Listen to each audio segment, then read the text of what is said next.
Żewġ residenti fid-dar tal-Fondazzjoni Rice fil-Belt temmew 50 siegħa ta' xogħol fil-komunità.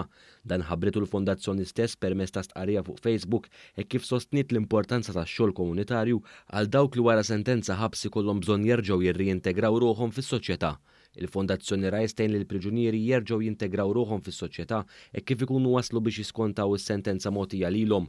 One News żar id-dar tal-Fondazzjoni Rice fejn hemmhekk iltaqa' ma' dawn iż-żewġ residenti. Fuq il-kundizzjoni tal-anonimità huma spjegaw l-esperjenza tagħhom tax-xogħol komunitarju u kif ħassew li għenhom.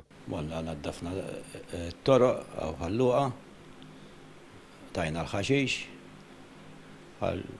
naddafna ċ-ċimiterju, kien hemm nies li pa' speċi li għawna, tawna anka x'nieklu wkoll u x'nixorbu. Nies ħassejt li xiftit jew konna mill-qwajn ukoll, għax kien hemm min anka rana qed naħdmu fix-xemx ġabilna nixorbu, kien hemm min ġabilna għall-argument l-ikel ukoll, u anka dik il-ħaġa li jibdew minn ftit minnhom japprezzaw u li jgħaddu jgħidulek grazzi għax ilu ma jsir.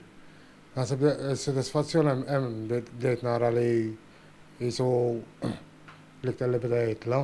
One News tkellem ukoll mal-amministratur tal-Fondazzjoni Rice Matthew De Giorgio u spjega l-ammont ta' sigħat f'xogħol komunitarju li sar minn gruppi differenti li għaddew mill-programm tal-Fondazzjoni Rice u l-importanza tiegħu. Tajjeb illi nsemmu wkoll li sa mill-bidu li beda jopera l-programm Rice saru aktar minn 2000 siegħa ta' xogħol fil-komunità. U xogħol li varja minn manutenzjoni, tindif, koordinament ovvjament ma' konsilli lokali, NGOs u aktar, kif ukoll anki talks ġewwa skejjel li kienu speċifikament immirati għal studenti li forsi kienu għaddejjin minn mument ta' turbolenza f'ħajjithom.